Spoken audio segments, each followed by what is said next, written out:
పత్రిక మొదటి అధ్యాయము 18 నుంచి 24 వచనాలు నేనే చదువుతాను. గలతీయులు రాసిన పత్రిక మొదటి అధ్యాయము 18 నుంచి 24 వచనాలు. అటు పైన 3 సంవత్సరాలు అయిన తర్వాత కేఫాను పరిచయం చేసుకున్న వాళ్ళని యెరూషలేమునకు వచ్చి అతనితో కూడా 15 దినములు ఉంటిని. అతనిని తప్ప అపోస్తుల్లో మరి ఎవరిని నేను చూడలేదు, కానీ ప్రభు యొక్క సహోదరుని యాకోబును మాత్రం చూచితిని. నేను మీకు రాయిచున్న ఈ సంగతుల విషయమే ఇదిగో దేవుని ఎదుట నేను అబద్ధం ఆడట్లేదు.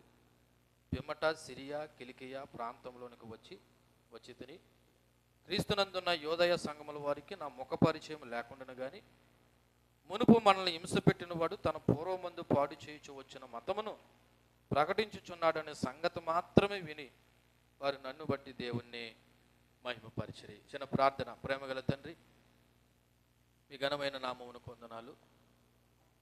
మీరు మా కొరకు సిద్ధపరిచిన ఈ లేఖన భాగముల ద్వారా నన్ను మమ్మల్ని దర్శించి మీరు ఏదైతే మా ఎడల ప్రేమ కలిగి ఉన్నారో ఆ ప్రేమలో కనికరించి కృప చూపించి రక్షించి మీ వాక్యమును విని గ్రహించే హృదయాలు ఇక్కడున్న మా అందరికీ దయచేయమని, బలహీన నన్ను బలపరిచి మాట్లాడమని యేసుక్రీస్తు నామములో ప్రార్థన అడిగి వేడుకొంచున్నాం తండ్రి, ఆమేన్.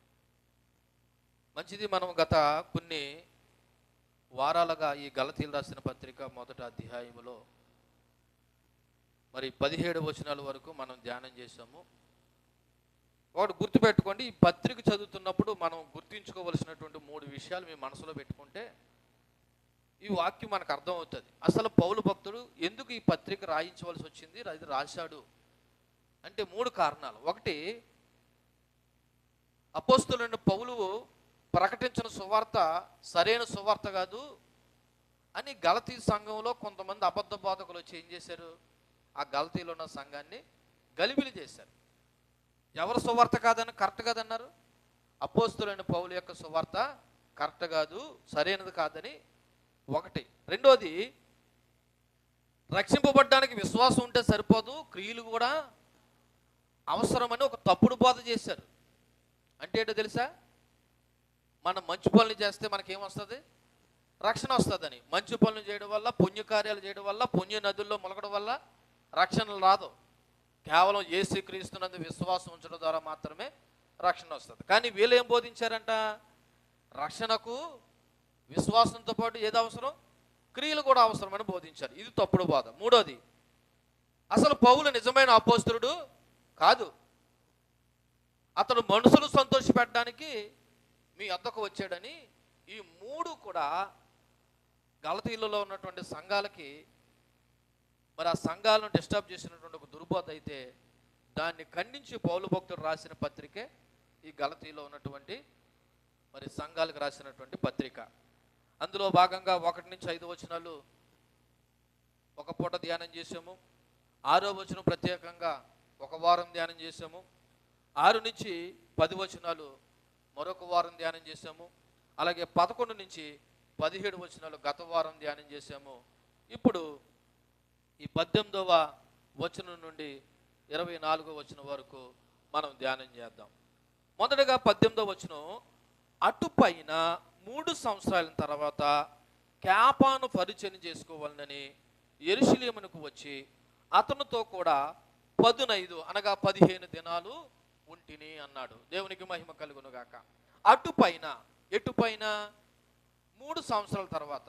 ఏంటన్నది ఒకసారి చూద్దాం. 15వ వచనంలో, అయినను తల్లి గర్భమునందు పడినది మొదలుకుని నన్ను ప్రత్యేకపరిచి తన కృపచేత నన్ను పిలిచిన దేవుడు, అంటే పౌలుని పిలిచిన నాటి నుండి నేను అన్యజనుల్లో తన కుమారుని ప్రకటించాలని ఆయనను నా యందు బయలుపరచును అనుగ్రహించినప్పుడు నేను మనుష్య మాత్రలతో సంప్రదింపలేదు. నాకంటే ముందుగా అపోస్తులైన వారి యొద్దకు కానీ యెరూషలేముకు కానీ వెళ్ళలేదు, కానీ వెంటనే అరేబియా దేశముకు వెళ్ళి తిని పిమ్మట దమస్కు పట్టణమునకు తిరిగి వచ్చి తిని. ఇది ఎంతకాలం పట్టిందంటే ఇంచుమించు 3 సంవత్సరాల టైం పట్టింది అనేది పౌలు భక్తులు చెప్తున్న మాట. అటు పిమ్మట అంటే ఆ 3 సంవత్సరాలు అయిన తర్వాత క్యాఫా అంటే ఎవరో తెలుసా? పేతురు గారు. పేతురు గారికి ఉన్న మరొక పేరు ఏంటంటే క్యాఫా, అనగా రాయి అని అర్థం. క్యాఫా అనే మాటకు అర్థం ఏంటి? రాయి అని అర్థం. సో క్యాఫాను పరిచయం చేసుకున్న వాళ్ళని నేను యెరూషలేమునకు వచ్చి అతనితో కూడా 15 దినములు ఉంటిని అన్నాడు. ఎందుకు ఇంత వివరంగా పౌలు భక్తుడు గలతీలో ఉన్న సంఘానికి వివరిస్తున్నాడు అనే విషయాన్ని మనం జ్ఞాపకం చేసుకుంటే, చూడండి, ఈ అబద్ధ బోధకులు ఏమని చెప్పారంటే, ఈయన యేసు ప్రభు దగ్గర నేర్చుకోలేదు సువార్త, ఈయన ఎవరో మనుషుల దగ్గర లేదో మనుషుల వల్ల లేకపోతే మనుషులను సంతోష పెట్టడానికో అనేటువంటి ఒక అభియోగం ఏదైతే ఉందో అది కరెక్ట్ కాదు. నేను ఎవరి దగ్గర సువార్త నేర్చుకున్నానన్నది గత వారంలో మనం జ్ఞాపకం చేసుకున్నాం. చూడండి 11వ వచనంలో, సహోదరులారా, నేను ప్రకటించిన సువార్త మనుషుని యోచన ప్రకారమైనది కాదని మీకు తెలియజెప్పుచున్నాను. మనుషుని వలన నేను దాన్ని పొందలేదు, నాకెవ్వడనూ దాన్ని బోధించలేదు, కానీ యేసుక్రీస్తు బయలుపరచటం వలననే అది నాకు లభించింది అని చెప్పే ప్రయత్నంలో నేను కనీసము ఇలా చూడండి, అపోస్తులు అనబడుతున్న వారి దగ్గర కూడా నేను వెళ్ళలేదు. ఎప్పుడు వెళ్ళాను? 3 సంవత్సరాల తర్వాత. అది కూడా కేవలం పేతురు గారిని మాత్రమే పరిచయం చేసుకోవడానికి వెళ్ళాను అంటున్నాడు అంతే, ఆయన దగ్గర నేర్చుకోవడానికి కాదు. వాళ్ళు అది కూడా ఎన్ని రోజులు ఉన్నాను? కేవలం 15 రోజులు మాత్రమే ఉన్నాను. 15 రోజుల్లో మనలో మనమాట ఎవడైనా నేర్చేసుకుంటాడా? యేసు ప్రభువును గూర్చి ప్రకటించడానికైనా బోధించడానికైనా ప్రతి ఒక్కరూ అనుదినము నేర్చుకోవాలి. నమ్మిన వారు దేవుని స్తోత్రం చెప్పండి. ఈరోజు ప్రతిరోజు దేవుడి దగ్గర నేర్చుకోవాలి. నేర్చుకున్న దాని ప్రకారం సంఘము జీవించాలి, నేను కూడా జీవించాలి, ప్రతి ఒక్కరూ జీవించాలి. అయితే నేను ఎందుకు పేతురు దగ్గరికి వెళ్ళానంటే అతను పరిచయం చేసుకోవాలని. ఇక్కడ నాకు ఒక మాట గుర్తిస్తుంది, అతనితో సహవాసం చేయాలని ఆశపడ్డాడు. దేవునికి మహిమ కలుగును గాక. ఎవరితో సహవాసం? అపోస్తలు అనబడుతున్న పేతురుతో సహవాసం చేయాలని.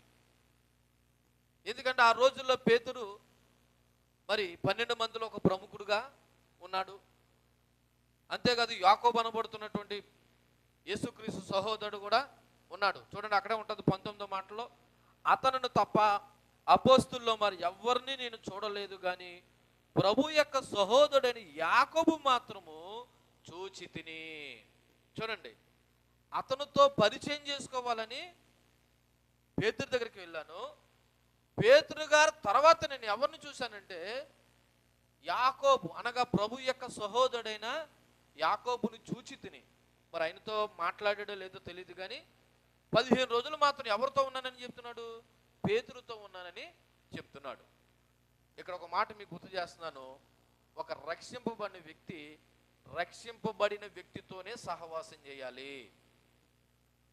సహవాసం వేరు, మామూలుగా మాట్లాడుకోవడం వేరు.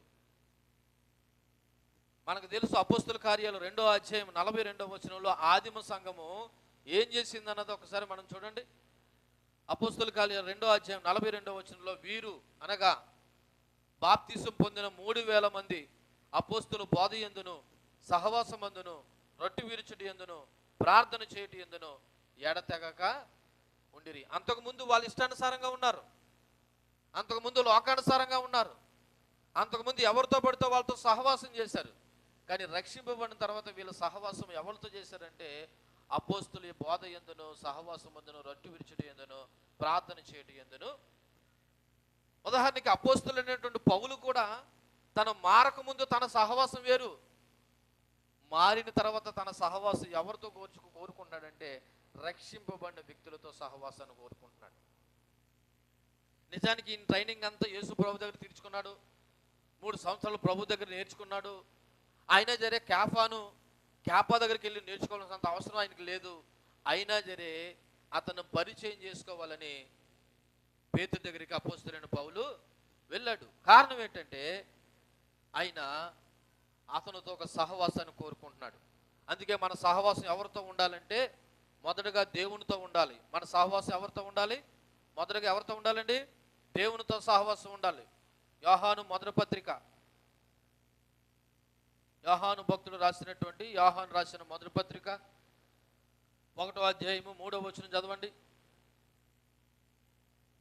మాతో కూడా మీకును సహవాసం కలిగినట్లు మేము చూచిన దానిని వినిన దానిని మీకు తెలియజేయుచున్నాము. మన సహవాసం అయితే తండ్రితో కూడాను ఆయన కుమారుడైన యేసుక్రీస్తుతో కూడాను ఉన్నది. మనం సంతోష పరిపూర్ణ మగుటకే మేము ఈ సంగతులు రాయిచున్నాం. మన సహవాసం ఎవరితోనంటండి అమ్మ? ఎవరితోనూ? దేవుడితోను. మరి దేవుడితో సహవాసం ఎలాగా? ఇలా చూడండి, ఒక మాట చెప్తున్నాను, ఇలా చూడండి. ఆ వైపు కొన్నిసార్లు మీరు ప్రార్థన చేయడానికి మాటలు రాకపోవచ్చు, గంటల గంటల తరబడి మీరు ప్రార్థన కూడా చేయలేకపోవచ్చు. కానీ ఒక మాట చెప్తున్నాను, ప్రభా నీతో ఏకాంతంగా గడపాలని, ఇదిగో మీ దగ్గర మౌనంగా ఉంటున్నానని, అలా మౌనంగా ఉన్నా సరే నువ్వు ఎవరితో సహవాసం చేసినట్టు? ఎవరితోనే? నువ్వు నోరు తెరిచి గంభీరంగా ప్రార్థన చేయవలసినంత అవసరం లేదు, చెయ్యొద్దనట్లేదు, చెయ్యి. నువ్వు బలం ఉన్నంత వరకు చెయ్యి. నీకు నోరు రావట్లేదు, ఓపిక లేదు, కనీసం అలాగ దేవుడి సన్నిధిలో మౌనంగా ఉండిపోయినా నువ్వు ఎవరితో సహవాసం చేసినట్టు? మనం దేవుడితో సహవాసం చేయం, లోక సంబంధమైన విషయాలతో సహవాసాలు చేస్తున్నాం. మన సహవాసం అయితే తండ్రితోనూ యేసుక్రీస్తుతోనూ అని చెప్తున్నాడు యోహాను. రెండోది ఎవరితో సహవాసం చేయాలి తెలుసా? మనము దేవుని బిడ్డలతో సహవాసం చేయాల. ఇప్పుడు అపోస్తలుడైన పౌలు ఫస్ట్ సహవాసం ఎవరితో చేశాడు? 3 సంవత్సరాలు అరేబియా దేశంలో దేవుడితో గడిపాడు. ఇంక తర్వాత దేవుడితో గడపలేదని కాదు, తర్వాత తనకు అర్థమైంది నా రెండో సహవాసం ఎవరితో అంటే రక్షింపబడిన వ్యక్తులతోనూ. దేవునికి మహిమ కలుగును గాక. నువ్వు రక్షింపబడిన వ్యక్తులతో నువ్వు సహవాసం చేసావు అనుకో, మరలా నువ్వు ఎక్కడికి వెళ్తావు? మళ్ళీ వెనక్కి వెళ్తావు. కాబట్టి రక్షింపబడిన వ్యక్తితో సహవాసం చేయాల. ఒక సామెత ఉంది, జోగి జోగి రాసుకుంటే ఏం రాలిందంట? బూడిద రాలుతుంది. ఆడి దగ్గర మ్యాటర్ లేదు, నీ దగ్గర మ్యాటర్ లేదు. కానీ నువ్వు రక్షింపబడిన వాడితో సహవాసం చేసావు అనుకో, నువ్వు మండుతావు. మొన్నటి దినాన నువ్వు దైవ సేవకుడు ఇలాగ అంటున్నాడు చూడండి. మరొక మాట, మత్తయి సువార్త 12వ అధ్యాయము, కొరింథీయులకు రాసిన మొదటి పత్రిక 7వ అధ్యాయము 24వ వచనం చదవండి. కొరింథీయులకు రాసిన మొదటి పత్రిక 7వ అధ్యాయము 24వ వచనం. సహోదరులారా, ప్రతి మనుషుడును ఏ స్థితిలో పిలువబడ్డనో ఆ స్థితిలోనే దేవునితో సహవాసం కలిగి ఉండాలి. దేవునితో సహవాసం చేయడానికి స్థితి చూడకూడదు, స్తోమత చూడకూడదు, నీ ఆస్తులు అంతస్తులు చూడకూడదు. ఇలా చూడండి, నాకేగానే ఒక మంచి గది ఉంటే, మంచి ఇల్లుంటే, అందులో ప్రార్థన గది గడేసి ఆ ప్రార్థన గదిలో 24 గంటలు ప్రార్థన చేస్తాను అనుకుంటావు. ఎందుకీ? ప్రార్థన గది కట్టబడుతుంది కానీ ఆ ప్రార్థన గదిలో నువ్వు ఉండవు. ఎంతమంది ప్రార్థన గదులు కట్టుకోలేదు? ఆ ప్రార్థన గదిలో మీరు ఎంత గొప్ప ప్రార్థన చేస్తున్నారని మీరు ఆలోచన చేయండి. దేవునితో సహవాసం చేయడానికి నీ స్థితి కాదు కావాల్సింది, నీ మనసు దేవుని దగ్గరగా ఉందా లేదా? దేవునికి మహిమ కలుగును గాక. సహోదరులారా, మనం ఏ స్థితిలో పిలువబడ్డామో ఆ స్థితిలోనే ఎవరితో సహవాసం కలిగి ఉందాము? దేవునితో సహవాసం కలిగి ఉందాము. ఎందుకంటే దేవుడు మనల్ని ఎందుకు పిలిచాడంట? చూడండి, అదే కొరింథీయులకు రాసిన పత్రిక 1వ అధ్యాయం 9వ వచనంలో, 1వ అధ్యాయం 9వ వచనంలో, మన ప్రభువు అని యేసుక్రీస్తును తన కుమారుని సహవాసానికి మిమ్మల్ని పిలిచిన దేవుడు నమ్మదగిన వాడు. ఆయన మనల్ని ఎందుకు పిలిచాడు? ఆయనతో సహవాసము చేయాలని. దేవునికి మహిమ కలుగును గాక. పౌలు భక్తుడు కూడా దేవునితో సహవాసం చేశాడు. రెండోది పేతురుతో సహవాసం కోరుకుని, పేతురుతో సహవాసం కొరకు ఆయనతో పరిచయం చేసుకోవాలని వెళ్ళాడంట. దేవునికి మహిమ కలుగును గాక. రెండోది నేను ఎవరు చెప్పాను? దేవుని ప్రజలతో సహవాసం చేయాలని చెప్పాను. ఫిలిప్పీయులకు రాసిన పత్రిక 2వ అధ్యాయము 1 నుంచి 5 వచనాలు కూడా చదువుదాం చూడండి. ఫిలిప్పీయులకు రాసిన పత్రిక 2వ అధ్యాయము 1 నుంచి 5 వచనాలు. కావున క్రీస్తు యేసునందు ఏ హెచ్చరికైనను, ప్రేమ వలన ఆదరణ అయినను, ఆత్మయందు ఏ సహవాసమైనను, ఏ దయారసమైనను, వాత్సల్యమైన ఉన్న ఎడల మీరు ఏక మనసునగినట్లుగా ఏక ప్రేమ కలిగి ఏకభావం కలిగే వారిగా ఉండి ఒక్కదాని యందే మనసుంచుచు నా సంతోషము సంపూర్ణం చేయండి. కక్ష చేతనను హృదయ అతిశయం చేతనను ఏమీ చేయక వినయమైన మనసు గల వారు ఒకడు తనకంటే యోగ్యుడిని ఎంచుచు మీలో ప్రతి వాడును తన సొంత కార్యములు మాత్రమే కాక ఇతరుల కార్యములు కూడా చూడవలనని దేవుని వాక్యము చెప్తా ఉంది. దేవునికి మహిమ కలుగును గాక. హల్లెలూయా.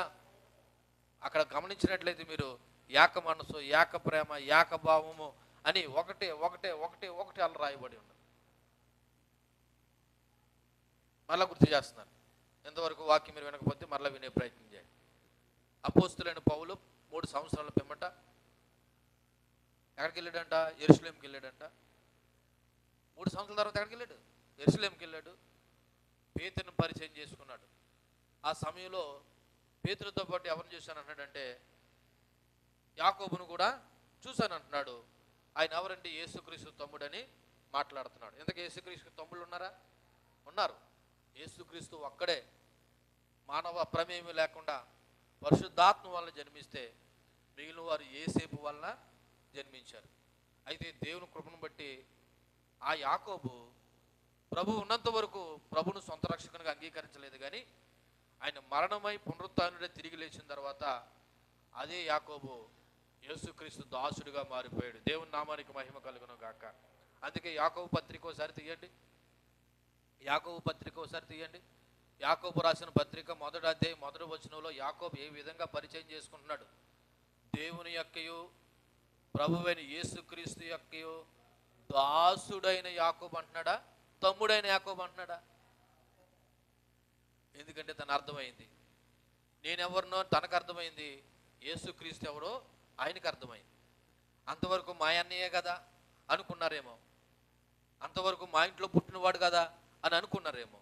ఈయన మా అన్నయ్య కాదు, మా ఇంట్లో పుట్టినవాడు కాదు, ఈయన సర్వ సృష్టికర్త అయిన దేవుని యొక్క కుమారుడు అని అర్థమైన తర్వాత, తను రక్షింపబడిన తర్వాత అదో యాకోబు యేసుక్రీస్తుకి ఎలా మారిపోయాడు తెలుసా?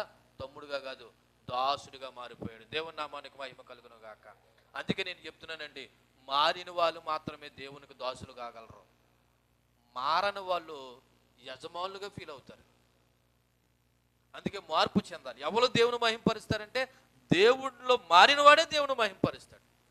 ఈ రోజున జరుగుతున్న కార్యక్రమాలను బట్టి ఎందుకు మాకు బాధ కలుగుతుందంటే వారు మారలేదని చెప్పడానికి అదే రుజువు. మారిన వారైతే ఎవరిని సంతోషపరుస్తారు? దేవుని సంతోషపరుస్తారు. అందుకే మనం మారాలి, మార్పు చెందాలి. పౌలు కూడా మారాడు. ఆ విషయం కూడా మనం ధ్యానం చేద్దాం. రండి మరలా గలతీయులకు రాసిన పత్రిక 1వ అధ్యాయము 18-19 వచనాలు చదివిన పిమ్మట 20వ వచనాన్ని నేను చదువుతా ఉన్నాను. ఇదిగో నేను మీకు రాయిచున్న ఈ సంగతుల విషయమై ఇదిగో దేవుని ఎదుట నేను అబద్ధమాడుట లేదు. ఏం ఆడట్లేదు? అయినా పౌలు భక్తుడు ఆ మాట అనవలసిన పని ఏముందండి? నేను నిజం చెప్తున్నాను, అబద్ధం చెప్తున్నాను అని అంత గంభీరంగా అనవలసిన పని ఎందుకు వచ్చిందంటే, ఈ విషయాన్ని పౌలు చాలా గంభీరంగా, ఖచ్చితంగా, యథార్థంగా చెప్తున్నాడండి. ఎంతో గంభీరంగా, ఖచ్చితంగా, యథార్థంగా చెప్తున్నాడు. ఎందుకు చెప్తున్నాడంటే, ఇక్కడ గలతీయులు పౌలుని కానీ నమ్మకపోతే దేవుని సువార్తను కూడా నమ్మే పరిస్థితుల్లో లేరు. ఎవరు నమ్మకపోతే? ఎందుకని? అబద్ధ బోధకులు ఏమని చెప్పారు? అసలు పౌలు అపొస్తలుడే కాదు, అతను చెప్తున్నది దేవుని సువార్తే కాదు అని చెప్పారు. కాబట్టి నేను అపొస్తలుడిని ఏ విధంగా అయ్యానో, నేను సువార్తను ఏ విధంగా పొందుకున్నాను అన్నది ముందు చెప్పాడు. అందుకే మరలా చెప్తున్నాడు, నేను నేర్చుకున్నదంతా ఏ మనుషుని వల్ల కాదు, దేవుని వల్లనే నేను పొందుకున్నాను. అందుకే నేను దేవుని ఎదుట చెప్తున్నాను, నేను అబద్ధము ఆడట్లేదు, నేను మీకు నిజమే చెప్తున్నాను. పౌలు కానీ ఈ మాట అనకపోతే గలతీయులో ఉన్న సంఘం వారు ఏ బోధకి వెళ్ళిపోతారో తెలుసా? తప్పుడు బోధకి వెళ్ళిపోతారు. అందుకే 6వ వచనంలో ఏమన్నాడు? క్రీస్తు కృపను బట్టి మిమ్మల్ని పిలిచిన వారిని విడిచి భిన్నమైన సువార్తతోటికి మీరు ఇంత త్వరగా తిరిగిపోవడం చూడగా నాకేం వేసిందంటే ఆశ్చర్యం వేసింది. ఇప్పుడు పౌలు కానీ ఈ సువార్త నేను ఎలా పొందుకున్నానో, నేను అబద్ధం ఆడలేదని ఖండితంగా ఎందుకు చెప్పాల్సి వస్తుందంటే, అలా చెప్పకపోతే ఇప్పుడు పౌలు ఒక నకిలీ అపోస్తులు గాను, ఒక అసలైనటువంటి బోధకుడు అబద్ధ బోధకుడు గాను గలతీ సంఘం అనుకుంటారు. అందుకే నేను దేవుని ఎదుట నిజం చెప్తున్నాను, నేను అబద్ధము ఆడట్లేదు అంటున్నాడు. దీన్ని బట్టి మనం ఏం నేర్చుకోవచ్చు అంటే, ఇలా చూడండి, ప్రతి క్రైస్తవుడు దేవుని ఎదుట, దేవుని సన్నిధిలో ఎక్కడున్నా సరే నీతిగా, యథార్థంగా మాట్లాడాలి, ప్రవర్తించాలి. ప్రతి క్రైస్తవుడు దేవుని ఎదుట, దేవుని సన్నిధిలో ఎక్కడున్నా సరే ఎలా మాట్లాడాలి? నీతిగా, యథార్థంగా, సత్యమే మాట్లాడాలి. అందుకే మత్తయి సువార్త 5వ అధ్యాయం 33వ వచనం ఒకసారి చదువుదాం చూడండి. మత్తయి సువార్త 5వ అధ్యాయము 33వ వచనం చదువుదాం చూడండి ఒకసారి. మరియు నువ్వు అప్రమాణం చేయక, అప్రమాణం అంటే ప్రమాణం కానిది అప్రమాణం చేయక నీ ప్రమాణములను ప్రభువునకు చెల్లింపవలనని పూర్వీకులతో చెప్పబడిన మాట మీరు విన్నారు కదా. ఇదిగో నేను మీతో చెప్పినది ఏమనగా, ఎంత మాత్రం ఒట్టు పెట్టుకోవద్దు. ఆకాశం తోడని అనవద్దు, అది దేవుని సింహాసనము. భూమి తోడని అనవద్దు, అది ఆయన పాదపీఠము. యెరూషలేము తోడని అనవద్దు, అది మహారాజు పట్టణము. నీ తల తోడని కూడా ఒట్టు పెట్టుకొనవద్దు. నువ్వు ఒక వెండికైనను తెలుపుగా కానీ నలుపుగా కానీ చేయలేవు. నీ మాట అవునంటే అవును, కాదంటే కాదని ఉండవలను. వీటి మించి నువ్వు ఏదైనా మాట్లాడావంటే దుష్టుడు నుండి పుట్టినది. అంటే క్రైస్తవుడు ఎంత ఖచ్చితంగా ఉండాలో ఆలోచన చేయండి. కొన్నిసార్లు మనం ఎలాగంటాం, ఒట్టు నీ మీదొట్టు, లేదా నా మీదొట్టు, లేదా ఆకాశం మీదొట్టు. కొంతమంది అయితే ఈ బైబిల్ జ్ఞానం ఎక్కువైపోయి ఏంటంటే బైబిల్ మీదొట్టు. దేవుడు ఒట్టు పెట్టుకోమన్నాడు, పెట్టుకోవద్దు అన్నాడా? వద్దు. నువ్వు ఒక క్రైస్తుడు అయితే, ఒక యథార్థవంతుడు అయితే, ఒక నీతిగా బ్రతకాలనుకుంటే నీ మాట అవునంటే అవును, కాదంటే కాదు. అంతకు మించి నువ్వు ఏదైనా మాట్లాడావంటే అది ఎక్కడి నుంచి పుట్టినట్టు? దుష్టుడు నుండి పుట్టినట్టు. అంటే నువ్వు దుష్టుడు సంబంధం అంటాడు. అంటే దీన్ని బట్టి క్రైస్తవులు ఎంత ఖచ్చితంగా, ఎంత నీతిగా, ఎంత న్యాయంగా, ఎంత యథార్థంగా ఉండాలన్నది ఒకసారి ఆలోచన చేయండి. కనీసం ఇలా ఉండడానికి మనం ప్రయత్నం చేస్తున్నామా? ఇలా బ్రతకడానికి మనం ఆలోచన చేస్తున్నామా? పౌలు భక్తుడు అంటున్నా, నేను అబద్ధం ఆడట్లేదు, నేను నిజమే చెప్తున్నాను. ఎందుకంటే క్రైస్తవుడు మాట ఎలా ఉండాలంటే అవునంటే అవును, కాదంటే కాదన్నట్టు ఉండాలి. అందుకే మనము మాట విషయంలోనూ ప్రవర్తన విషయంలోనూ జాగ్రత్తగా ఉండాలని యాకోబు పత్రిక 3:2 చెప్తుంది. ఈ రోజున అబద్ధాలు ఆడడానికైనా మాట తప్పడానికైనా కారణం ఏంటో ఒకసారి చూడండి. యాకోబు రాసిన పత్రిక 3:2 అనేకులు అనేక విషయాల్లో మనం అందరం తప్పుపోచున్నాము. ఎవడైనను మాట యందు తప్పని ఎడల అట్టివాడు లోపము లేనివాడే, తన సర్వ శరీరాన్ని స్వాధీనమందుంచుకున్న శక్తి గలవాడగును. దేవునికి మహిమ కలుగును గాక. ఇలా చూడండి, మాట తప్పకుండా ఉంటే మనకంత బుద్ధిమంతులు ఎవరు లేరంటండి. మనం అనేక విషయాల్లో తప్పిపోతున్నాము. ఎవడైనను మాట యందు తప్పని ఎడల అంటే ఏంటో తెలుసా? నీ నోటు వెంబడి నోరు ఉంది అని చెప్పేసి నువ్వు ఏది పడితే అది మాట్లాడి, ఏది పడితే అది మాట్లాడితే నీకే నాశనం. అందుకే నీ నోరు అంటూ వచ్చే ప్రతి మాటకి నువ్వు జాగ్రత్తగా లెక్క దేవుడికి అప్పచెప్పాలి. అలాగే కొన్నిసార్లు నీ నోటు మాట వల్ల కూడా నీ మీద నువ్వు నాశనం కూడా తెచ్చుకుంటావు. అందుకే ఎవడైనా నోటిని అదుపులో పెట్టుకున్నట్టే తన సర్వ శరీరాన్ని ఎందులో పెట్టుకున్నట్టంట? అదుపులో పెట్టుకున్నట్టంట. మీకు ఒక సందర్భంలో చెప్పాను. పూర్వకాలంలో ఒక సామెత, ఒక ముసలామె ఊరే ప్రవేశించిన తర్వాత సేకరెడిపోతే ఆ ఊళ్ళో వాళ్ళు అడిగిందంట, ఏమయ్యా ఈ ఊరు మంచిదా అని అడిగితే ఆ పెద్ద ఆయన అన్నాడంట, నీ నోరు మంచిదేనా అని అడిగాడంట. ఎందుకని? నీ నోరు మంచిదైతే ఈ ఊరు కూడా మంచిదే. అంటే అర్థం ఏంటి? నీ నోరు మంచిదని నువ్వు మొహం కడుక్కోలేదని కాదు. నీ నోటి మాట వచ్చే, నోటి వెంబడి వచ్చే మాట జాగ్రత్త అయితే ఈ ఊళ్ళో వాళ్ళు కూడా నీ విషయంలో ఎలా ఉంటారు? జాగ్రత్తగా ఉంటారు. అందుకే నోరు ఉంది కానీ ఏది పడితే అది మాట్లాడకూడదండి. నా నోరు నా ఇష్టం అనుకుంటున్నావేమో, నువ్వు మాట్లాడిన ప్రతి దాన్ని బట్టి జరే నువ్వేం చెప్పాలి? దేవుడికి లెక్క చెప్పాలి. అందుకే ఒక వ్యక్తి అంటాడు, ఈ నోట్లోకి వెళ్ళేది, నోట్లో నుంచి వచ్చేది కంట్రోల్లో పెట్టుకోవాలంట. నోట్లోకి వెళ్ళేది ఏంటి? తిండి. దొరికింది కదా కానీ ఏది పడితే తినేయకూడదు. తినేస్తే ఏమవుతుంది? నీకు రోగాలు వస్తాయి. అందుకే నోటి లోపలికి వెళ్ళేది కంట్రోల్లో పెట్టుకోవాలా, నోటి బయట నుండి వచ్చే మాట కూడా ఏం చేయాలా? కంట్రోల్లో పెట్టుకోవాలా. అలా పెట్టుకుంటేనంట నీ సర్వ శరీరాన్ని నువ్వేం చేసుకున్నట్టు? కంట్రోల్లో పెట్టుకోండి. అందుకే మితముగా తినాలి, అవసరమైనదే మాట్లాడాలి. సంగమా, ఇక్కడ ఆరోగ్యపరమైనది ఉన్నది, ఆధ్యాత్మికమైనది కూడా ఉన్నది. ఆరోగ్యపరమైనది ఏంటో తెలుసా? మితముగా తినాలి. మితంగా అంటే ఏంటి? అంటే ఎంత తక్కువ తింటే అంత మంచిది. అలాగే ఎంత తక్కువ మాట్లాడితే అంత మంచిది. మనకు రెండు ఎక్కువే, మనకి రెండు ఎక్కువే. అందుకే ఈ రోజున మన మాటలను బట్టి అనేకమైన నాశనాలు మనం తెచ్చుకునే ప్రయత్నం చేస్తున్నాం. కాబట్టి నోటి మాట విషయంలో చాలా జాగ్రత్తగా ఉండాలనే విషయాన్ని కూడా ఇక్కడ యాకోబు మనకి తెలియజేస్తూ ఉన్నాడు. అందుకే మన మాటలు ఎలా ఉండాలంటే పేతురు రాసినటువంటి మొదటి పత్రిక 2:12 చూడండి. పేతురు రాసినటువంటి మొదటి పత్రిక 2:12. అన్యజనుల మిమ్మల్ని ఏ విషయంలో దుర్మార్గులను దూషింతురో ఆ విషయంలో వారు మీ సత్క్రియలను చూసి, ఏ క్రియలను చూసి? సత్క్రియలను చూసి వాటిని బట్టి దర్శన దినమున దేవుని మహింపరిచినట్లు వారి మధ్యన మంచి ప్రవర్తన గలవారే ఉండవాలని మిమ్మల్ని బతిమాలుకొనుచున్నాను. క్రైస్తవుడు ఏ ప్రవర్తన కలిగి ఉండాలండి అమ్మా? ఏ ప్రవర్తన? మంచి ప్రవర్తన కలిగి ఉండాలి. వీళ్ళు క్రైస్తవులంట, వీళ్ళు మందిరానికి వెళ్తారు, కానీ వీళ్ళు బ్రతుకులు ఏం మారలేదని మనల్ని అన్ని జనులు అన్నారనుకో, ఎవరికి అవమానం? దేవునికి అవమానం. అందుకే మీరు క్రైస్తవులైన మీరు మంచి ప్రవర్తన కలిగిన వారే ఉండాలంట.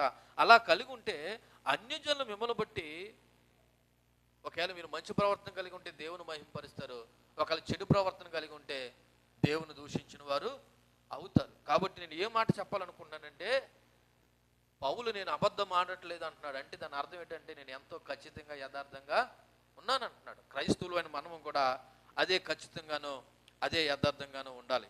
అందుకే సామెతల గ్రంథం 3:6 ఉన్నది, నీ ప్రవర్తన అంతటి యందు ఆయన అధికారమునకు ఒప్పుకొనుము అని ఉంది. నీ ప్రవర్తన అంతటి యందు ఆయన అధికారానికి ఒప్పుకొనుము, అప్పుడు నీ త్రోవలను సరళం చేయను. అంటే అర్థం ఏంటో తెలుసా? నీ ప్రవర్తనను దేవుడికి అప్పగించుకున్నప్పుడు నువ్వు ఎలా మాట్లాడాలో, ఎలా మాట్లాడకూడదో, ఎలా ప్రవర్తించాలో, ఎలా ప్రవర్తించకూడదు అనేది నీకు అర్థమవుతుంది. దేవుని నామానికి మహిమ కలుగును గాక. 2 కొరింథీయులకు రాసిన పత్రిక 1వ అధ్యాయము 21వ వచనం చదువుతూ ఉన్నాను. నేను మీకు రాయిచున్న ఈ సంగతుల విషయమే ఇదిగో దేవుని ఎదుట అబద్ధం మాట్లాడలేదు, పిమ్మట సిరియా కిలికియా ప్రాంతంలోనికి వచ్చి తిని. ఎక్కడికి వచ్చాడంటే తర్వాత ఇలా చూడండి, ఆ వైపు పిమ్మట అనేటువంటి మాట మరల ఇక్కడ కనపడదా? ఇలా చూడండి, ఆయన రక్షింపబడిన తర్వాత 3 సంవత్సరాలు ఎక్కడికి వెళ్ళాడు? అరేబియా దేశానికి వెళ్ళాడు. తర్వాత ఎక్కడికి వచ్చాడు? యెరూషలేంకి వచ్చాడు. యెరూషలేంలో ఎన్ని రోజులు ఉన్నాడు? 15 రోజులు ఉన్నాడు. ఆ 15 రోజులు ఉన్నాడు పిమ్మట ఎక్కడికి వెళ్ళాడంట? సిరియాకి కిలికియా ప్రాంతంలోకి వెళ్ళాడంట. అక్కడ ఇంచుమించు ఆయన చాలా సంవత్సరాలు ఉన్నాడు. ఇంచుమించు ఒక 10-12 సంవత్సరాలు ఉన్నాడు. ఎక్కడ? సిరియా కిలికియా ప్రాంతంలో. ఇవి అన్య ప్రాంతాలు. అంటే ఒక రకంగా అక్కడ పౌలు భక్తుడు ఏం చెప్తున్నాడంటే, ఇలా చూడండి, నేను యూదులతో కానీ అపోస్తులతో కానీ నేను అస్సలు కలిసి ఉండలేదు. నన్ను దేవుడు అన్యజనులకు సువార్త ప్రకటించడానికి నన్ను ఎన్నుకున్నాడు. కాబట్టి నేను ఎక్కువ సమయం ఎవరి దగ్గర గడిపానంటే అన్యజనుల దగ్గరే గడిపాను.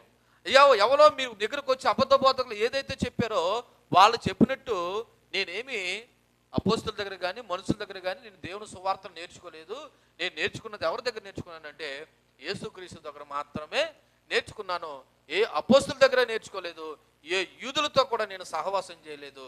కేవలం జస్ట్ నేను 15 రోజులు మాత్రం యెరూషలేంలో ఉన్నాను. అటు పిమ్మట నేను ఎక్కడికి వెళ్ళిపోయినంటే సిరియా కిలికియా ప్రాంతములకు వచ్చి తిని. 22వ వచనం చదువుదాం.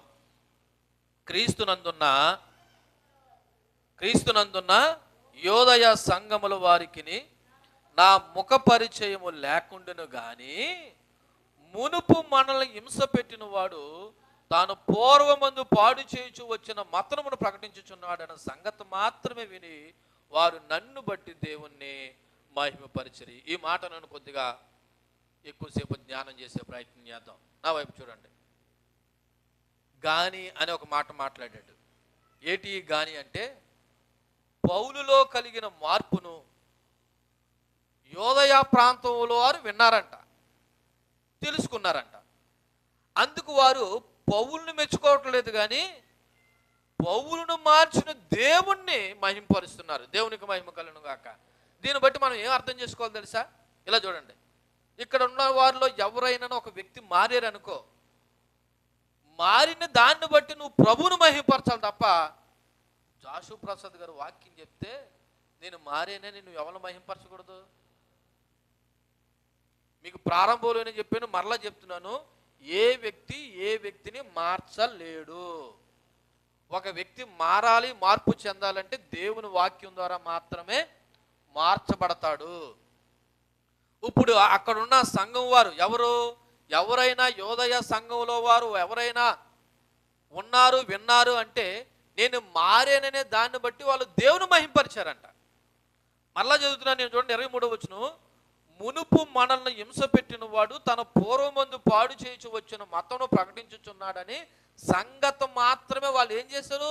విన్నారు. అంటే నన్ను చూడలేదు వాళ్ళ ముఖాముఖిగా. అంటే పౌలు ఏం చెప్తున్నాడంటే నేను యూదులకు ఎవరికి కనబడలేదు. ఒకవేళ కనపడ్డానంటే ఎవరు కనపడ్డానంటే 1 పేతురు గారికి కనపడ్డాను, 2 యాకోబు కనపడ్డాను తప్ప నా ముఖం ఎవరు యూదులు ఎవరో కూడా చూడలేదు. కాకపోతే జస్ట్ విన్నారు నన్ను, నా గురించి. ఏమని విన్నారంటే, మునుపు మనల్ని హింస పెట్టినవాడు ఇప్పుడు మార్పు చెంది ఆయన మతమును ప్రకటించుచున్నాడంట. ఈ మాటని ఒకసారి మనం జ్ఞాపకం చేసుకుందాం. దేవునికి మహిమ కలుగును గాక. హల్లెలూయా. నిజానికి ప్రతి వ్యక్తి కూడా దేవునికి మహిమ చెల్లించాలి. ప్రతి వ్యక్తి ఎవరికి మహిమ చెల్లించాలి? దేవునికే మహిమ చెల్లించాలి. ఏ అయ్యగారికి మహిమ చెల్లించవలసిన పని లేదు, ఏ అయ్యగారిని పూజించవలసిన పని లేదు. అవసరమైతే అయ్యగారిని గౌరవించాలి తప్ప ఆయన నెత్తి మీద ఎట్టుకుని దేవుడి కంటే ఎక్కువగా ఊరేగించవలసిన అవసరం ఏమీ లేదు. ఒకసారి కొరింథీయులకు రాసిన పత్రిక 3వ అధ్యాయము 4-7 వచనాలు చదవండి. కొరింథీయులకు రాసిన మొదటి పత్రిక 3వ అధ్యాయము 4-7 వచనాల్లో ఇలాగంటున్నాడు పౌలు, ఒకడు నేను పౌలు వాడును, మరి ఒకడు నేను అపోల్ల వాడును అని చెప్పుచున్నప్పుడు మీరు ప్రకృతి సంబంధులైన మనుషులు కారా? అపోల్ల ఎవడు, పౌలు ఎవడు? వీళ్ళందరూ పరిచారకులే కదా. ఒక్కొక్కరికి ప్రభు అనుగ్రహించిన ప్రకారం వారి ద్వారా మీరు విశ్వసించితిరి. నేను నాటి తిని అపోల్ల నీళ్లు పోల్చెను, వృద్ధి కలుగు చేసిన వాడు దేవుడే. కాబట్టి వృద్ధి కలుగు చేయు దేవునిలోనే కానీ నాటువానిలో కానీ నీళ్లు పోయిన వాళ్ళలో కానీ ఏమీయో లేదు. నాటువాడును నీళ్లు పోయేవాడును ఒక్కడే. ప్రతివాడు తాను చేసిన కష్టం కొలది జీతం పుచ్చుకొనును. మేము దేవుని జతపాని వారమే ఉన్నాము, మీరు దేవుని వ్యవసాయమును దేవుని గృహమై ఉన్నారు. దేవుని నామానికి మహిమ కలుగును గాక. ఇలా చూడండి, ఈ సంఘం ప్రారంభించడం 30 సంవత్సరాలు అవుతుంది. ఈ 30 సంవత్సరాలు ఎంతోమంది పాస్టర్ గారు వచ్చారు, వెళ్ళారు. వీళ్ళందరూ దేవుని వాక్యాన్ని ప్రకటించారు. కానీ వృద్ధి కలుగు చేసిన వాడు ఎవరు? దేవుడే. ఏ వ్యక్తిని ఎప్పుడూ మార్చలేడు. అలా మార్చేలాగుంటే ఈ గ్రామాన్ని అంతా ఎప్పుడో మార్చేయాలి. ఇంచుమించు 10 మంది సేవకులు ఉండి ఇప్పటికి కూడా ఈ గ్రామాన్ని ప్రభు దగ్గర నడిపించలేకపోతున్నామని నాలట్టుడు బాధపడుతూ ఉన్నాడు. ఎందుకంటే మార్చేది దేవుని వాక్యం మాత్రమే. మరి దేవుని వాక్యం మార్చాలంటే దేవుని వాక్యం మీరు వినాలి. కాబట్టి ఇప్పుడు ఒక్కసారి పౌలు వ్యక్తిగత జీవితాన్ని గురించి మాట్లాడదాం. పౌలు గురించి వీళ్ళు ఏమంటున్నారంట? మునుపు మనల్ని హింస పెట్టినవాడు. అవునా? పౌలు హింస పెట్టాడా లేదా? ఒకసారి చూడండి, అపోస్తలుల కార్యాలు 9వ అధ్యాయము 3వ వచనం చదువుదాం. అపోస్తలుల కార్యాలు 9వ అధ్యాయము 3వ వచనం. ఏమని రాయబడిన 3వ వచనంలో? అతను ప్రయాణం చేయొచ్చు. ఒకసారి ఒక పని చేద్దాం, 1వ వచనం చదువుదాం. సౌలు ఇంకను ప్రభు యొక్క శిష్యులను బెదిరించుటయు హత్య చేయుటయు తనకు ప్రాణాధారమైనట్టు ప్రధాన యాజకులకు వెళ్ళి ఈ మార్గమందున్న పురుషులనైనను స్త్రీలైనను కనుగొని ఎడల వారిని బంధించి యెరూషలేము తీసుకుని వచ్చుటకు దమస్కాలోని సమాజముల వారికి పత్రిక ఇమ్మని అడిగాను. అప్పటికి ఇంకా పౌలు ఎలాగున్నాడంట? ఎలాగున్నాడు? సంఘాన్ని హింసించడానికి, హత్య చేయడానికి, అతని ప్రాణాధారమైనట్టు దమస్కులో ఉన్న క్రైస్తవులను హింసించడానికి బయలుదేరాడంట. అంటే ఇక్కడ 3 స్థితులు చెప్తాను. ఇలా చూడండి, అపోస్తులైన పౌలు గురించి 3 స్థితులను చెప్తున్నాను. ఒకటి పూర్వపు స్థితి, రెండోది మార్పు నొందిన స్థితి, మూడోది ప్రస్తుత స్థితి. ప్రస్తుత స్థితి అంటే పౌలు గురించి, ప్రస్తుత గురించి. పౌలు గురించి ఒకసారి వ్యక్తిగతంగా చూస్తున్నప్పుడు ఆయన పూర్వము ఎటువంటి వాడు అన్నది తిమోతికి రాసినటువంటి మొదటి పత్రిక 1వ అధ్యాయం 12వ వచనంలో కూడా తను ఈ విధంగా పరిచయం చేసుకుంటున్నాడు. తిమోతికి రాసిన మొదటి పత్రిక 1వ అధ్యాయము 12వ వచనం కూడా చదవండి. పూర్వము దోషకుడను హింసకుడను హానికరుడనైన నన్ను తన పరిచర్యకు నియమించిన వానిగా ఎంచినందుకు. ఇలా పూర్వం ఎటువంటి వాడంట? పౌలు హింసకుడంట, దోషకుడంట, హానికరుడంట, సంఘాన్ని హింసించిన వాడు, బాధ పెట్టినవాడు. ఇలా చూడండి, కొంతమందిని చంపినవాడు కూడా. ఎవరు? పౌలు. అది పౌలు యొక్క పూర్వపు స్థితి. ఇప్పుడు పౌలులో కలిగిన మార్పుని చూద్దాం. ఎక్కడ కలిగిందంట మార్పు? అపోస్తలుల కార్యాలు 9వ అధ్యాయము 3వ వచనంలో. అతడు ప్రయాణం చేయించు దమస్కు దగ్గరికి వచ్చినప్పుడు అకస్మాత్తుగా ఆకాశం నుండి ఒక వెలుగు అతని చుట్టూ ప్రకాశించును. అప్పుడు అతను నేల మీద పడి, సౌలా సౌలా, నీ వేళ నన్ను హింసించుచున్నావు అని తనతో ఒక స్వరం పలుకుట వినును. ప్రభువా నువ్వు ఎవడవని అతడుగా, ఆయన నేను నువ్వు హింసించుచున్నా యేసుని. అంటే తనలో ఏం కలిగిందనమాట? మార్పు కలిగింది. ఏం కలిగింది? మార్పు కలిగింది. దేవుని నామానికి మహిమ కలుగును గాక. హల్లెలూయా. ఇప్పుడు ప్రస్తుత స్థితి గురించి చూద్దాం. ప్రస్తుత స్థితి అంటే మార్పు చెందిన తర్వాత ఆయన ఏం చేశాడు? మార్పు చెందిన తర్వాత తను ఏం చేశాడని తెలుసా?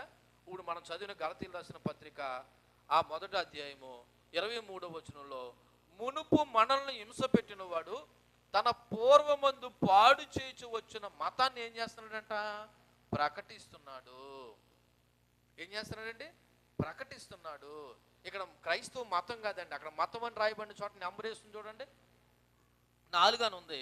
అండ్ దానికి అర్థం ఏమనుంది? విశ్వాసాన్ని ప్రకటిస్తున్నాడు, మతాన్ని ప్రకటించట్లేదు. ఇలా చూడండి, అపోస్తలుడైన పౌలు ఏం చేస్తున్నాడు? ప్రస్తుతం తను మారిన తర్వాత ఏ సంఘానైతే హింసించాడో, ఏ ప్రభువునైతే బాధ పెట్టాడో, ఆ ప్రభు యొక్క సువార్తను ఏం చేస్తున్నాడు? ప్రకటించుచున్నాడు.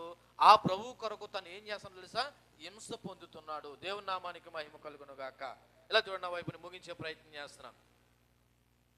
పౌలు యొక్క 3 స్థితులు: ఒకటి పూర్వపు స్థితి, రెండోది మార్పు నొందిన స్థితి, మూడోది ప్రస్తుత స్థితి. పూర్వం ఎటువంటి వాడంట పౌలు? హింసకుడు, దోషకుడు, హానికరుడు. తర్వాత తనలో ఏం కలిగింది?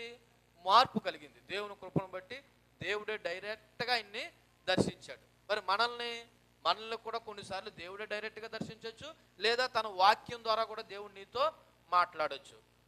తర్వాత పౌల్లో ఏం కలిగింది? మార్పు కలిగింది. మార్పు కలిగిన తర్వాత అతను ఏం చేస్తున్నాడు?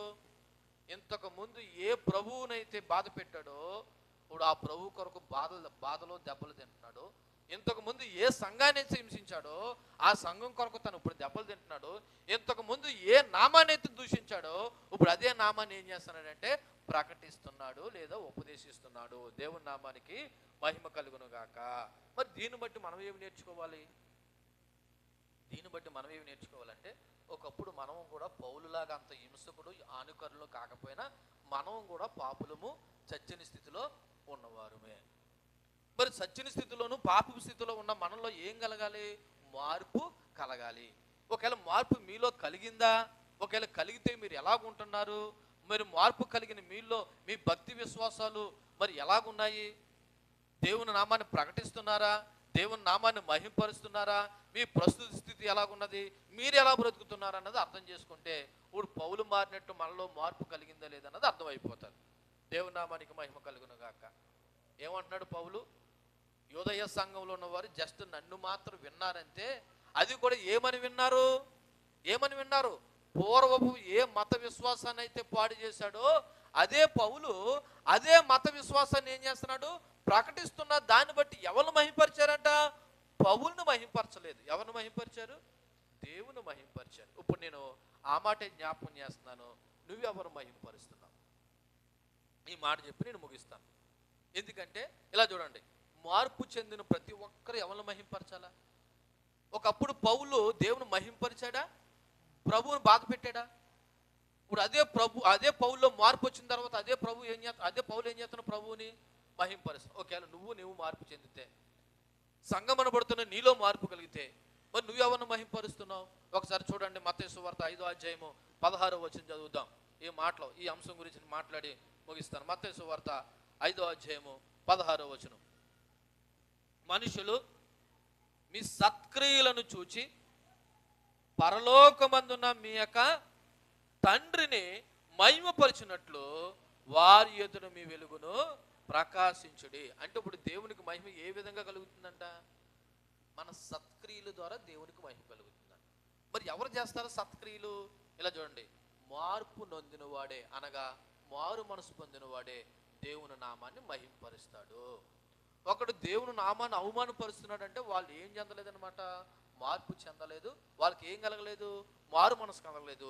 దాన్ని బట్టే చెప్పొచ్చు మీరు మారారో మారలేదు అని, లేదా నేను మారానో మారలేదని దేని బట్టి చెప్పొచ్చు అంటే, నేను చేసే క్రియలను బట్టి. ఇంకా దేవుడికి ఏ విధంగా మహిమ కలుగుతుందంట? యోహాను సువార్త 15వ అధ్యాయం 8వ వచనం చదవండి. యోహాను సువార్త 15వ అధ్యాయము 8వ వచనం. యోహాను సువార్త 15వ అధ్యాయం 8వ వచనం ఉంది, మీరు బహుగా ఫలించడం వలన నా తండ్రి మహిమపరచబడును, అందువలన మీరు నా శిష్యులు అగుదురు. బహుగా అంటే ఇలా చూడండి, 4 వైపులా 4 అంతస్తులు, 4 కార్లు, 4 ఎకరాలు, 4 బిల్డింగులు, ఇది కాదు. బహుగా ఆశీర్వదింపబడడం అంటే నువ్వు దేవుళ్ళో అన్ని విధాలుగా నువ్వు ఆశీర్వదింపబడితే నీ ఆశీర్వాదాన్ని బట్టి దేవునికి మహిమ కలగాలంట. దేవుని నామానికి మహిమ కలుగును గాక. ఎప్పుడు ఒక మాట చెప్తున్నా చూడండి, భౌతిక సంబంధమైన ఆస్తుల వల్ల మీకు దేవునికి మహిమ కలుగుతుందని అనుకోకండి. అలా అనుకుంటే అనిల్ అంబానీకి మనకి ఎక్కడలేని ఆస్తి ఉంది, అలాగనే వాడి ద్వారా దేవునికి మహిమ కాదు. దేవుని పిల్లలకి దేవుని మహిమ ఎప్పుడంటే దేవుని క్రియలు మనలో ఉన్నప్పుడు దేవుని నామానికి మహిమ కలుగును గాక. దేవుని యొక్క మనస్తత్వం మనలో ఉన్నప్పుడు, దేవుని యొక్క హృదయం మనలో ఉన్నప్పుడు, దేవుడికి ఉన్న గుణాలు మనలో ఉన్నప్పుడు మన ద్వారా దేవునికి ఏం కలుగుతుంది? మహిమ కలుగుతుంది. అప్పుడు మనం దేవుని శిష్యులు అవుతాం. ఇప్పుడు దేవుని ఎవరు మహింపరుస్తారంటే మార్పు చెందిన వారే దేవుణ్ణి మహింపరుస్తారు. పౌలు భక్తుడు మార్పు చెందాడు. మార్పు చెందిన తర్వాత అతను ఏం చేస్తున్నాడు? దేవుని నామాన్ని మహింపరుస్తున్నాడు. ఇంకొక మాట కూడా చదువుదాం.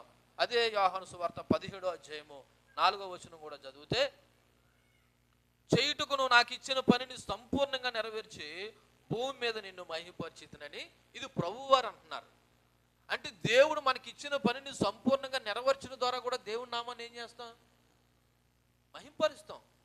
ఇదిగో ఈ రోజున దేవుడు పని చేయడానికి బోల్డ్ అవకాశాలు ఉన్నాయి. అది బైబిల్ పట్టుకుని వాక్యం చెప్తేనే కాదు, ఇక నువ్వు చేసే పనుల ద్వారా కూడా దేవుని నామాన్ని ఏం చేయొచ్చు? మహింపరచచ్చు. ఉదాహరణ, గృహం కట్టుకున్నావు, గృహ ప్రవేశం ద్వారా దేవుణ్ణి ఎలా మహింపరచాలో అలా మహింపరచాలి. లేదా పిల్ల పెళ్లి చేస్తున్నావు, పిల్ల ద్వారా పెళ్లికి ఎలా చేయాలో అలా మహింపరచాలి. లేదా కుర్రోడు పుట్టినరోజు చేస్తున్నావు, లేకపోతే మరో కార్యక్రమం చేస్తున్నావు, దేవుణ్ణి ఎలా మహిమపరచాలో అలా మహింపరచాలి. అంతే తప్ప నీ ఇష్టం వచ్చినట్టు చేసి లాస్ట్లో నాలాటోని పిలుచుకుని అయ్యగారు ప్రార్థన చేయండి అంటే అది దేవునికి మహిమ కాదు. అది దేవునికి మహిమ కాదు. దేవునికి మహిమ ఎప్పుడో తెలుసా? దేవుడు మనకిచ్చిన పనిని సంపూర్ణంగా దేవుని కోణంలో చేసినప్పుడు దేవునికి మహిమ. అర్థమైందా? ప్రారంభం నుండి ముగింపు వరకు ఎవరి కోణంలో చేయాలి? దేవుని కోణంలో దేవునికి ఇష్టం వచ్చినట్టు చేయాలి. ఆ మాట అంటున్నాడు స్వయాన యేసుక్రీస్తు అన్నాడు. ఈ మాట 4వ వచనంలో, చేయుటకు నువ్వు నాకు ఇచ్చిన పనిని నేను ఎలా చేశాను? సంపూర్ణంగా నెరవేర్చి భూమి మీద నేను ఏం చేశాను అంటే, ఇప్పుడు భూమి మీద మనం దేవుని మహింపరచాలంటే దేవుడు మనకి ఇచ్చిన పని ఎలా చేయాలా? సంపూర్ణంగా ఆయనకి ఇష్టం వచ్చినట్టు చేయాలి. అప్పుడే దేవునికి మహిమ కలుగుతుంది. మరొక మాట, కొరింథీయులకు రాసినటువంటి మొదటి పత్రిక 1వ అధ్యాయము 31వ వచనం కూడా చదవండి. కొరింథీయులకు రాసిన మొదటి పత్రిక 1వ అధ్యాయము 31వ వచనం. అతిశయించువాడు ప్రభువునందు అతిశయింపవలనని రాయబడి ఉన్నది. మనం ఏదైనా అతిశయిస్తే దేని బట్టి అతిశయించాలంట? ప్రభువుని బట్టి అతిశయించాలా. ఇక నీకు కలిగి ఉన్న దాన్ని బట్టి ఏదైనా, అది ఒక కార్యక్రమమైనా, ఒక వస్తువైనా, లేకపోతే ఒక ఏదైనా, ఇది దేవుడు ఇచ్చాడని ప్రభువుని బట్టి అతిశయించాలా. లేదా 4వ అధ్యాయం 7వ వచనం కూడా చదవండి. 4వ అధ్యాయం 7వ వచనంలో కూడా, ఎందుకనగా నీకు ఆధిక్యము కలుగు చేయవాడెవడు? నీ కలిగిన వాటిలో పరిణువాలను పొందినదేది? పొందియుండి పొందినట్టు నువ్వు అతిశయింపనేలా? ఇదివరకు మీరు ఏమీ కదువు లేక తృప్తులైతురా? ఇదివరకు ఐశ్వర్యవంతులైతురా? మిమ్మల్ని విడిచిపెట్టి మీరు రాజులైతురా? అవును, మేము మీతో కూడా రాజుమగినట్లు మీరు రాజులగుట నాకు సంతోషమే కదా. అంటే దేవుడు లేకుండా మనం ఏమీ పొందుకోలేము, ఏమీ చేయలేమంటున్నాడు. అలాగే 6వ అధ్యాయం 20వ వచనం కూడా చదవండి. 6వ అధ్యాయం 20వ వచనంలో కూడా, విలువ పెట్టి కొనబడినవారు కాబట్టి మీ దేహంతో మనం ఏం చేయాలో? దేవుణ్ణి మహింపరచాలి. ఇదంతా చెప్తుంటే మీకు ఏదోలా కనపడుతుందేమో. చివరికి ఒక మాట చెప్తున్నాను. దేవుడు మనకిచ్చిన ఈ బ్రతుకు ద్వారా ఎవరు మహింపరచడానికంట? అంటే మొత్తానికి టోటల్గా నువ్వు చచ్చిపోయే లేపు దేవుడు నీకు ఇచ్చిన ఆయుష్ కాలంలో, దేవుడు నీకు ఇచ్చిన బ్రతుకులో, నీ దేహంతో, నీ క్రియలతో, నీ పనులతో, నీ మాటతో ఎవరికి మహిమ కలగాల? దేవునికే మహిమ కలగాల. అందుకే మీరు ఏమి చేసినను చూడండి, 10వ అధ్యాయం 31వ వచనం, కొరింథీయులకు రాసిన పత్రిక 10వ అధ్యాయం 31వ వచనంలో ఒకసారి చదవండి. 31వ వచనంలో, కాబట్టి మీరు భోజనం చేసినను, పానం చేసినను, మీరు ఏమి చేసినను సమస్తమును దేవుని మహిమ కొరకు ఉందా? ఏం చేసినా ఎవరి మహిమ కొరకు చేయాలంట? నేను అందుకే మిమ్మల్ని నృత్య నోరు బాదుకొని, అమ్మ ఇది వాక్యానుసారము, ఇది లోకానుసారము, ఇది ఎలా చేయకూడదు, ఇది ఎలా చేయాలని ఎందుకు చెప్తున్నాను? అక్కడ రాయబడిన మాట, మీరు ఏమి చేసినను దాని ద్వారా ఎవరికి మహిమ కలగాలంట? అక్కడ ఉందా లేదా మాట? భోజనం చేసినను, పానం చేసినను, మరి ఏమి చేసినను సమస్తమును దేవుని మహిమ కొరకు చేయాలి. అంటే ఇప్పుడు ఫైనల్గా మనం ఎందుకు కొరకు ఉన్నామంటే దేవుని మహిమపరచడానికి ఉన్నాము. పౌలు భక్తుల ద్వారా దేవునికి ఏం కలుగుతుందంట? మహిమ కలుగుతుంది. యోదయ సంఘంలో ఉన్నవారు అదే చెప్తున్నారు. నేను మారేననే సంగతి విని వాళ్ళు ఎవరు మహిమపరిచారు? దేవుని మహిమపరిచారు. ఫైనల్గా నేను మిమ్మల్ని ప్రశ్న వేస్తున్నాను, మీరు మారారని మిమ్మల్ని బట్టి దేవునికి సంతోషం కలుగుతుందా? మీరు మారారని లేదా నేను మారానని నన్ను బట్టి దేవునికి సంతోషం కలుగుతుందా? లేదా మిమ్మల్ని బట్టి దేవునికి సంతోషం కలుగుతుందా?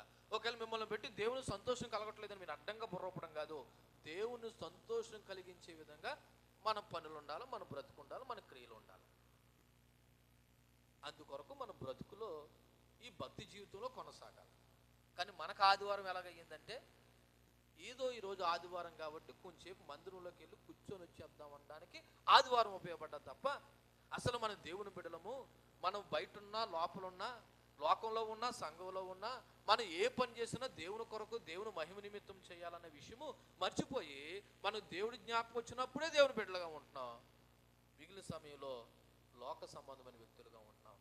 అందువల్ల మనం దేవుని ఏం చేయలేకపోతున్నాం అంటే మహింపరచలేకపోతున్నాం. నేను ముగిస్తున్నాను. ఫైనల్గా మనల్ని బట్టి దేవునికి మహిమ కలుగుతుందా లేదన్నది ఒకసారి ఆలోచన చేయండి.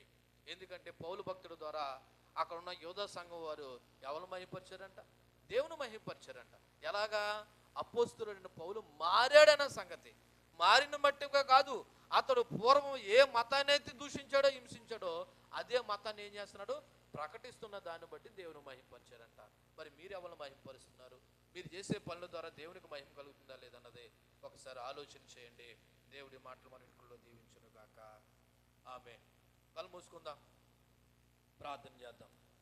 చెప్పబడిన వాక్యాన్ని బట్టి ఒకవేళ నిజంగా నువ్వు మార్పు చెందావో లేదో